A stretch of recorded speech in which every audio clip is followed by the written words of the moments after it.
கேட்டேன் இப்போ ஜென்ஸ் ஒருத்தவங்க இது எப்பப்பா முடியும்னா இன்னும் 10 டேஸ்க்கு இந்த ப்ராப்ளம் இருக்குது, இன்னும் பெட்ரோல் விலை ஏறப்போகுது அப்படி இப்படிங்கிறாங்க, என்ன விலை ஏறப்போகுதுங்கிறாங்க. இது ஒரு 10 நாளுன்னா இப்போ ஒன்றும் பரவாயில்ல, ஆனால் இது எல்லாருக்குமே ரொம்ப கஷ்டமா. இப்போ நாங்கள் 10 நாளில் புக் பண்ணோம்னா எங்களுக்கு 4 நாள் 5 நாளில் வர சிலிண்டர் இப்போ 1 மாதம் ஆகும்னு சொல்கிறாங்க. அதுவே இப்போ எங்களுக்கு சிலிண்டர் காலியாகிற ஸ்டேஜ் இருக்குது. இப்போ 1 மாதம்னா எங்களுக்கு ரொம்ப கஷ்டம் இல்லை. நாங்களாம் பிள்ளைங்களாம் இருக்குது, எக்ஸாம் டைம் வேறு, பசங்க வீட்லேயும் இருக்க முடியாது, சாப்பாடு இல்லாமையும் இருக்க முடியாது, ரொம்ப கஷ்டமாக இருக்குது. காலேஜ் படிக்கும்போது ஸ்டூடெண்ட்ஸ் நிறைய பேர் ஹாஸ்டலில் இருக்கிறவங்களுக்கு சாப்பாடெல்லாம் கம்மி பண்ணிட்டாங்க. இவ்வளோ நாள் தோசை இட்லி அப்படின்னு வகை வகையாக இருந்துச்சுன்னா இப்போ காலையிலனா பிரெட்டு ஜாம் அவ்வளோதான், லஞ்ச்னா ஒரு லஞ்ச் அவ்வளோதான் அப்படின்னு சொல்லிட்டு நம்மளாவது வீட்டில் இருக்கோம், நம்ம எதாவது அட்ஜஸ்ட் பண்ணுவோம். ஸோ ஊர்லேருந்து இங்கே படிக்கிற ஸ்டூடெண்ட்ஸ் பீச் எல்லாம் ஃபுல்லாகவே சாப்பாடு கம் பண்ணிட்டாங்க. நீங்கள் தங்கறதுக்கு மட்டும் காசு கொடுத்தா போதும், சாப்பாட்டுக்கு இங்கே காசு கொடுக்க வேண்டாம், நீங்கள் வெளில சாப்பிட்டுக்கோங்கன்னு சொல்லிட்டாங்க. வெளியிலேருந்து இங்கே படிக்கிற ஸ்டூடெண்ட்ஸ்க்கு இது ரொம்ப பெரிய ஒரு சேஞ்ச். கொரோனா டைமில் நம்ம எவ்வளோ கஷ்டப்பட்டோம், அந்த மாதிரி ஒரு சுச்சுவேஷன் தான் இப்பயும் இருக்குது. ஸோ அந்த டைமில் நம்ம எவ்வளோ சிக்கனமாக இருந்தோம், வகை வகையாக சமைக்கலை, அந்த மாதிரி எவ்வளோ ஒரு சாதம், ஒரு பொரியல், ஒரு சாம்பார், அந்த மாதிரி பண்ணி ஒரே வேலையாக பண்ணி சாப்பிட்டுட்டு இருந்தோம். பொரிச்சு பண்ணுறதெல்லாம் மேக்ஸிமம் ரெஸ்ட்ரிக்ட் பண்ணியிருந்தோம். ஸோ அந்த மாதிரி நம்ம ஒரு சில நடவடிக்கை எடுக்கலாம். ஸோ தட் என்ன கொஞ்சம் நிறைய கன்சியூம் ஆகும். ஸோ கன்சியூம் ஆகிற மாதிரி இதெல்லாம் பண்ணாமல் கொஞ்சம் நம்ம ரெஸ்ட்ரிக்ட் பண்ணலாம்.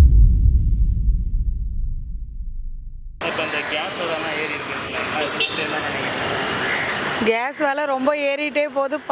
ஏறது ஒரு பக்கம் இருந்தாலும் கிடைக்காதுன்னு சொல்கிறாங்க. இப்போ நாங்கள் 10 நாளில் புக் பண்ணோம்னா எங்களுக்கு 4 நாள் 5 நாளில் வர சிலிண்டர் இப்போ 1 மாதம் ஆகும்னு சொல்கிறாங்க. அதுவே இப்போ எங்களுக்கு சிலிண்டர் காலியாகிற ஸ்டேஜ் இருக்குது. இப்போ 1 மாதம்னா எங்களுக்கு ரொம்ப கஷ்டம் இல்லை. நாங்களாம் பிள்ளைங்களாம் இருக்குது, எக்ஸாம் டைம் வேறு, பசங்க வீட்லேயும் இருக்க முடியாது, சாப்பாடு இல்லாமையும் இருக்க முடியாது, ரொம்ப கஷ்டமாக இருக்குது. அப்ளை பண்ணியிருக்கோம். போனதுக்கு 1 மாதம் 29 நாள் ஆகுன்றாங்க. நேரில் தான் சொல்லணுமா, ஆன்லைன் கிடையாதுன்ட்டாங்க. ஃபஸ்ட்டு ஃபோனில் ஆப்பில் இருக்கும், கனெக்ட் பண்ணுவாங்க. நீங்கள் வேணால் சாயந்தரம் டைமில் ட்ரை பண்ணி பாருங்கள், கனெக்ட் ஆகுதான்றாங்க. முடிஞ்சா ஆன்லைனில், அப்படி இல்லைன்னா நீங்கள் நேரில் தான் புக் பண்ணணும்னு சொல்கிறாங்க. அப்படி 1 மாதம் ஆகுமா? அந்த 1 மாதத்துக்கு கேஸ் எப்படி நீங்கள் மேனேஜ் பண்ணிடுவீங்க உங்கள் ஃபேமிலியா? அதுதான் சார் தெரியல, நாங்களே ரொம்ப எப்படின்னு எங்களுக்கே புரியல. இப்போ நாங்கள் புக் பண்ணி வாங்கி 1 மாதம் கழிச்சு தான் இன்னொரு சிலிண்டர் புக் பண்ண முடியும். இப்போ வரதுக்கே 1 மாதம் ஆகுனா நம்மளுக்கு சிலிண்டர் 1 மாதம் தானே வரும், 2 மாதம் வராதுல்ல. ரொம்ப கஷ்டமாக இருக்குது, என்ன பண்ணுறதுன்னு புரியல எங்களுக்கு. எங்களுக்கு ஃபேமிலி சுச்சுவேஷனுக்கு பார்த்திங்கன்னா மந்த்லி 28 டேஸ் தான் எங்களுக்கு வரும், 30 டேஸ் இது மாதிரி தான் வரும். அடுத்து நெக்ஸ்ட் சிலிண்டர் நாங்கள் புக் பண்ணலான்னு கால் பண்ணால் கூட கால் போகலை. அப்படின்றப்ப எங்களுக்கு ரொம்ப ஸ்ட்ரகிளாக இருக்குது இந்த டைமிங். இந்த மாதிரி வரும் அப்படின்னு நாங்கள் எதிர்பார்க்கல. இப்போ புக் பண்ணும் போதும் நமக்கு புக் ஆகலை, நேராக போய் கேட்டால் கூட இப்போ புக் பண்ண முடியாது, நிறைய புக்கிங்ஸ் இருக்குது, நாங்கள் அதுதான் ஆஃப் பண்ணி வச்சுருக்கோம் அப்படின்ற மாதிரி சொல்கிறாங்க. எங்களால் புக் பண்ண முடியல, லாக்ல இருக்கு. நேரில் போய் சொல்லிட்டோம், சொன்னதுக்கும் அவங்க இதை தான் சொல்றாங்க, எல்லாமே நிறைய புக்கிங்ஸ் இருக்குன்னு சொல்லியிருக்காங்க. அதனால அடுத்து அவங்க என்ன இதை எப்படி ஹேண்டில் பண்ண போறாங்க அப்படின்னு தெரியல எங்களுக்கு.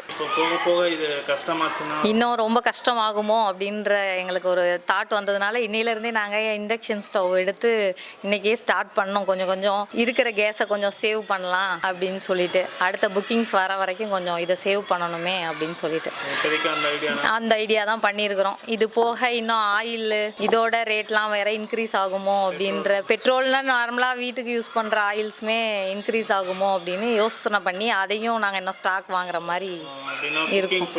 குக்கிங் ஃபுல்லுமே டேமேஜ் ஆகிடும். நாங்கள் வெளியில் திங்ஸ் வாங்கினாலும் கேஸ் இல்லைன்னா இப்போ ஒன்றும் செய்ய முடியாதுங்கிற சுச்சுவேஷனில் இருக்கும். நமக்கு ரேஷனில் ஆயில் எதுவுமே ஊற்றுறது கிடையாது, கிருஷ்ணா ஆயில் எதுவுமே ஊற்றுறது இல்லை. அது ஊற்றுனா கூட ஏதோ ஒரு எமர்ஜென்சி சுச்சுவேஷனை கூட நம்ம இது பண்ணலாம், அப்படிங்கிற எதுவுமே இல்லை. அப்படின்றப்ப இருக்கிறத வச்சு தான் மேனேஜ் பண்ணணும் இப்போதைக்கு. இதுக்கு கவர்மெண்ட் ஏதாவது எடுத்து பண்ணால் நமக்கு இன்னும் நல்லா கொஞ்சம் இது இருக்கும், அவ்வளோதான். இப்போ டிமாண்டாக தான் இருக்குது, புக் பண்ணாலும் புக் பண்ணுறது இல்லை. இப்போ 2 டேஸாக மண்டேலேருந்து இந்த மாதிரி இருக்குது. நீங்கள் போய் கேட்டாலும் புக் பண்ணுறது இல்லைங்களா? இல்லை. எதனால், என்ன ரீசன் சொல்கிறாங்க? நாங்கள் நேரில் போகலாமா, ஆன்லைனில் தான் புக் பண்ணோம். ஆனால் புக் ஆகலை, ட்ரை பண்ணிக்கிட்டே தான் இருக்கும். இப்போ இருக்கிற கேஸ் எவ்வளோ நாளைக்கு வரும், என்ன? இப்போ எங்கள் வீட்டில் இப்போ கொஞ்சம் பரவாயில்ல, ஏன்னா ஓடிக்கிட்டு இருக்கு. அது எப்போ நிற்கும்னு தெரியாது, ஏன்னா முன்ன மாதிரி கரெக்டாக டேட் சொல்ல முடியல. ஆல்ரெடி ஒன்று இருக்குது, அதனால இப்போ எங்களுக்கு ஒன்றும் ப்ராப்ளம் இல்லை. ஆனால் நிறையா வீட்டில் புக் பண்ணுறதுக்கு போனால் புக்கிங் எடுத்துக்கிறது இல்லை. புக் பண்ணவங்களுக்கு வந்துருச்சு 1 வீக்கில், அதையும் கேட்குறோம். புக் பண்ணலாம்? இப்போ வந்துருச்சு 1 வீக்கில் வந்துடுது. இப்போ நீங்கள் அப்ளை பண்ணியிருக்கீங்களா? இல்லைம்மா, நம்மளது எம்டி சிலிண்டர் இல்லைல்ல, எப்போ கேஸ் தீரும்னு தெரியலல்ல, அதனால நான் செய்யலைம்மா.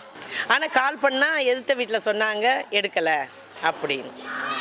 2 பேர் சொன்னாங்க, மேலே இருக்கவங்க பக்கத்து வீட்டில் எல்லாருமே சொல்கிறாங்க எடுக்கலை அப்படின்ட்டு, புக்கிங் இல்லைன்னு. இப்போ இது போகிற நிலமா பார்த்தா கேஸ் கிடைக்க ரொம்ப கஷ்டமாக போயிடும். ஆமாம், ஆனால் ரொம்ப பயமுறுத்துறாங்க.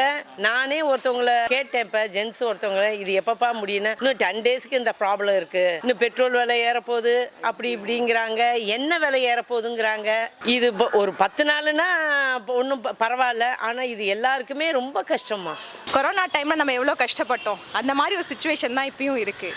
ஸோ அந்த டைமில் நம்ம எவ்வளோ சிக்கனமாக இருந்தோம், வகை வகையாக சமைக்கலை, அந்த மாதிரி எவ்வளோ ஒரு சாதம், ஒரு பொரியல், ஒரு சாம்பார், அந்த மாதிரி பண்ணி ஒரே வேலையாக பண்ணி சாப்பிட்டுட்டு இருந்தோம். பொரிச்சு பண்ணுறதெல்லாம் ரொம்ப மேக்ஸிமம் ரெஸ்ட்ரிக்ட் பண்ணியிருந்தோம். ஸோ அந்த மாதிரி நம்ம ஒரு சில நடவடிக்கை எடுக்கலாம். இட்லி மாதிரி பண்ணி சாப்பிட்டுக்கலாம். ஏன்னா ஒரே இதில் வந்து 4-5 இட்லியாக வச்சுட்டோன்னா பண்ண முடியும். தோசையெல்லாம் பண்ணுறதை கொஞ்சம் அவாய்ட் பண்ணிக்கலாம். ஸோ தட் என்ன கொஞ்சம் நிறைய கன்சியூம் ஆகும். ஸோ கன்சியூம் ஆகிற மாதிரி இதெல்லாம் பண்ணாமல் கொஞ்சம் நம்ம ரெஸ்ட்ரிக்ட் பண்ணலாம். ஸோ இப்போ உங்கள் வீட்டில் கேஸ் ப்ராப்ளம் இருக்கா? காலி ஆகிடுச்சிங்களா? இல்லை, இப்போ தான் நாங்கள் வாங்கினோம். பை காட்ஸ் கிரேஸ் நாங்கள் வாங்கியிருக்கோம். அடுத்தது புக் பண்ணியிருக்கோம். அது எப்போ என்ன சொன்னாங்க? புக் பண்ணியிருக்கோம். அது புக் ஆகிடுச்சு. அப்போ ஃபஸ்ட்டு கொஞ்சம் டைம் கஷ்டப்பட்டோம். இப்போ புக் ஆகிடுச்சு. ஆன்லைனில் தான் சார், வாட்ஸ்அப்பில் அதுக்கு ஒரு இது இருக்குது இல்லையா சார், அது மூலமாக பண்ணியிருக்கோம். ஓகே. ஸோ இப்போ வரப்போகிற டேஸில் கேஸ் டோட்டலாக கட் ஆச்சுன்னா அதுக்கு என்ன பண்ணுறதுன்னு மக்கள்லாம் பயந்துட்டு இருக்காங்க. ஏன்னா பெட்ரோல் கம்மியாகிடும், டீசல் கிடைக்காது, அதனாலாம் சொல்கிறாங்க. ஒரு இண்டக்ஷன் ஸ்டவ் மாதிரி வச்சுட்டேன். நான் வந்து எங்கள் வீட்டில் எலக்ட்ரிக் குக்கர் வச்சுருக்கேன், ரைஸ் குக்கர். ஸோ அதில் ஒரு ரசமும் சாதமும் இதுவும் வச்சுடுவேன். ஸோ அந்த மாதிரி நம்மளால் முடிஞ்சது கொஞ்சம் எலக்ட்ரிக்கு இப்போ மாறிக்கலாம்ன்றது என்னோட ஒப்பீனியன். நம்ம வந்து கிராமத்தில் இல்லை, கிராமத்தில் இருந்தாலும் விறகடுப்பு அந்த மாதிரி நம்ம இது பண்ணிக்கலாம். பட் இங்கே அது பண்ணுறது கொஞ்சம் கஷ்டம். ஸோ இண்டக்ஷன் ஸ்டவ் தான் நமக்கு கிடைச்ச ஒரே ஆப்ஷன். அதோட விலையை ஏறதான் செய்யும், வேறு வழியில் வி ஹேவ் டு. இவ்வளோ ரஷ்யா யுக்ரைன் வார் நடந்துச்சு, எல்லா வாரும் நடந்துச்சு, நம்மளுக்கு எல்லாமே வந்து நியூஸாக தான் வந்துச்சு. லைக் நம்மளுக்கு எந்த பாதிப்புமே நடக்கல. நம்ம வீட்டில் உட்காந்து ஜாலியாக டிவி பார்த்தோம், லைக் அவங்க கஷ்டப்படுறாங்க ஃபீல் பண்ணோம். பட் இப்போ நடக்கிறது வந்து நம்மளுக்கு உண்மையாலே எஃபெக்ட் ஆகுது. லைக் நம்மளோட டெய்லி லைஃப்பில் வந்து ஒரு பாதிப்பு அது கொண்டு வருது. அப்படி இருக்கும்போது இப்போது நான் காலேஜ் படிக்கும்போது ஸ்டூடெண்ட்ஸ் நிறைய பேர் ஹாஸ்டலில் இருக்கிறவங்களுக்கு சாப்பாடெல்லாம் கம்மி பண்ணிட்டாங்க. இவ்வளோ நாள் வந்து தோசை இட்லி அப்படின்னு வகை வகையாக இருந்துச்சுன்னா, இப்போ காலையிலனா பிரெட்டு ஜாம் அவ்வளோதான், லஞ்ச்னா ஒரு லஞ்ச் அவ்வளோதான் அப்படின்னு சொல்லிட்டு லைக் நம்மளாவது வீட்டில் இருக்கோம், நம்ம எதாவது அட்ஜஸ்ட் பண்ணுவோம். ஸோ ஊர்லேருந்து இங்கே வந்து படிக்கிற ஸ்டூடெண்ட்ஸ் ஸ்பீச் எல்லாம் ஃபுல்லாகவே சாப்பாடு கட் பண்ணிட்டாங்க. லைக் நீங்கள் தங்கறதுக்கு மட்டும் காசு கொடுத்தா போதும், சாப்பாட்டுக்கு வந்து இங்கே காசு கொடுக்க வேண்டாம், லைக் இங்கே வெளில சாப்பிட்டுக்கோங்கன்னு சொல்லிட்டாங்க. வெளியிலேருந்து இங்கே படிக்கிற ஸ்டூடெண்ட்ஸ்க்கு இது ரொம்ப பெரிய ஒரு சேஞ்ச். ஆமாம். ஸோ ஹாஸ்டலில் வந்துட்டு அவங்களால அது அஃபோர்ட் பண்ண முடியல, அத்தனை சிலிண்டர்ஸு, இந்த ரேட்டு, அது மட்டும். ஃப்ரெண்ட்ஸ், ஹாஸ்டலில் இருக்கிற ஃப்ரெண்ட்ஸு இன்றைக்கி தான் ஆக்சுவலி அந்த நியூஸ் வந்து பேசிகிட்டு இருந்தோம் எல்லா காலில். கண்டிப்பாக எடுத்து தான் ஆகணும். லைக் வேறு ஏதாவது, லைக் நான் ஒரு டிஃபென்ஸ் ஸ்டூடெண்ட், ஸோ அந்த பாயிண்ட் ஆஃப் வியூலேருந்து பார்க்கும்போது அவங்க ஒரு அலைன்ஸ், அதுக்கேற்ற மாதிரி அவங்க வந்துட்டு வேறு இங்கே கிடைக்கலன்னும் போது அடுத்து என்ன பண்ணலான்னு அவங்க கண்டிப்பாக யோசிக்கணும். கேஸ் கிடைக்க கஷ்டமாக இருக்குனாக்கா சிக்கனமாக நம்ம செலவு பண்ணணும், வரவுக்கு தகுந்த மாதிரி செலவு இருக்கணும். வீட்டில் எத்தனை பேருன்றதை பார்த்துன்னு அதுக்கு தகுந்த மாதிரி ஒரு நாள்லாம் முன்னாடியே புக் பண்ணியிருக்கலாம். பண்ணலைன்னா எங்களுக்கு ஒரு 2 சிலிண்டர் உண்டு, எப்போவுமே 2 சிலிண்டர் உண்டு.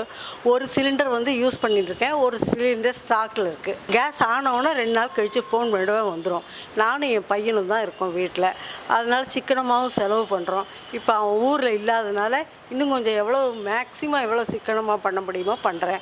ரெண்டாவது வந்து கேஸ் கிடைக்க மாட்டேன்றது, தீர்ந்து போச்சுன்னா என்னால் அலைய முடியாது. எனக்கு வயசு 79 ஆகுது, என்னால் அலைய முடியல. கஷ்டப்பட்டு நாங்கள் முன்னுக்கு வந்திருக்கோம். அதனால் எவ்வளோக்கு எவ்வளோ வரவுக்கு தகுந்த மாதிரி சிக்கனமாக இருக்கணும்.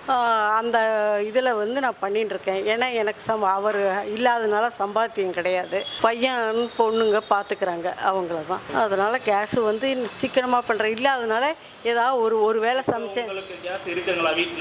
இருக்கு கேஸ், ஒன்று ஆனில் இருக்குது, ஒன்று ஸ்டாக் இருக்குது. அப்புறம் இந்த கேஸ் வர கஷ்டமாக இருக்குன்றதுனா கூடிய சீக்கிரம் நிற்கணும். இந்த போர் நின்னா நின்றோம். இப்போ என்னங்க? இந்த வார் நின்னா இந்த இதெல்லாம் நின்றோம். ஆமாம். அதான் அந்த வார் வந்து நிற்கணும். ஏன்னா நின்னாதான் மக்கள் கஷ்டப்படாமல் இருப்பாங்க. அதுதான் கேட்குறேன் உங்ககிட்ட. மக்கள் கஷ்டப்படாமல் இருக்கணும், சிக்கனமாக பண்ணணுங்க. கவர்மெண்ட்டில் என்ன ரூல்ஸ் போடுறாங்களோ அதுபடி நம்ம நடந்துக்கணும். எல்லாம் வாங்கிக்கலாம், பிளாக் மணி கொடுத்து வாங்கிக்கலாம், அப்படிலாம் இருக்கக்கூடாது. சிக்கனமாக எத்தனை பேருக்கு வேணுமோ அதுக்கு தகுந்த மாதிரி செலவு பண்ணணும். எப்போ பார்த்தாலும் சுட சுட வச்சுட்டு சாப்பிடக்கூடாது. 4 பேர் இருக்காங்கனாக்கா அதுக்கு தகுந்த மாதிரி தோசை பார்த்தா நிறைய கேஸ் ஆகும். ஒருத்தருக்கு 4 தோசைன்னா 4 பேருக்கு 16 தோசை வைக்கணும். அதுக்கு ஒரேடியாக ஒரு இட்லி பானை வச்சாக்க 16 இட்லி ஒரே இடத்துல வந்துடும். 4 பேர் 4 இட்லி சாப்பிட்லாம். ஆவியில் வந்த சாமான்கள் சீக்கிரம் இருக்கும், கெட்டும் போகாது. இது சாயந்தரம் வேணாலும் வச்சுட்டு சாப்பிட்லாம். அதனால் சிக்கனமாக கேஸை யூஸ் படுத்துறதுக்கு இது ஒரு வழி சான்ஸு. அது வந்து கொஞ்சம் பிரச்சனை தான்ப்பா, நான் இல்லைன்னு சொல்ல. ஏன்னு கேட்டால் ஒரு ஆளாக இருக்கிறவங்க ஏதோ சமாளித்து எல்லாம் பண்ணலாம். 4-5 பேர் இருக்கிற வீட்டில் என்ன தான் சிக்கனமாக இருந்தாலும் 1 மந்த்துக்கு மேலே கேஸ் வர்றது ரொம்ப கஷ்டம். இந்த நிலமையில எல்லாம் அடுக்குமாடி கட்டடமாக இருக்கிறதுனால ஃபர்தராக முன்னெல்லாம் நானும் கூட்டி அது இது என்னெல்லாமோ யூஸ் பண்ணுவோம். இப்போ அதெல்லாம் யூஸ் பண்ணுறது அந்த பிளாட்லலாம் ரொம்ப கஷ்டம். அதுக்கு அடுத்தது என்னன்னு கேட்டால் எலக்ட்ரிசிட்டி வைக்கலான்னா எலக்ட்ரிசிட்டி வாரிட்டு போகிறது, எல்லாராலையும் அதை மேனேஜ் பண்ணி அதை கட்டுறது ரொம்ப ரொம்ப கஷ்டம்.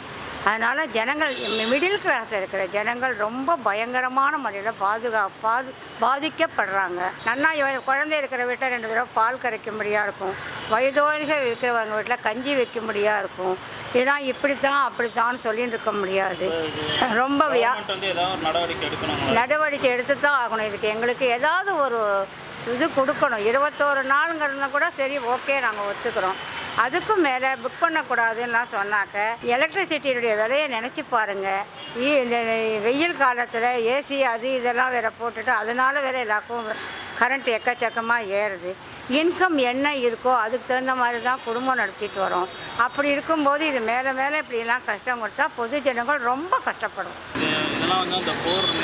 அந்த போர் நின்னாதான்னா அது நம்ம நாடு ரொம்ப பாதிக்குதுல்ல. நம்ம நாட்டு முதலமைச்சர் தான் கொஞ்சம் ஸ்டெப் எடுக்கணும். நம்ம அவங்க நாடுக்கும் சண்டைனா அது இதுக்கு என்ன பாதிப்பு வராமல் பண்ணணுன்றது அவர் தான் கொஞ்சம் ஸ்டெப் எடுக்கும். இல்லைன்னா நடுத்தர மக்கள் ரொம்ப பாதிப்பாங்க. ஏன்னா டீசலும் விலைக்கு அதிகமாகுது, கிடைக்காதுன்னு சொல்கிறாங்க.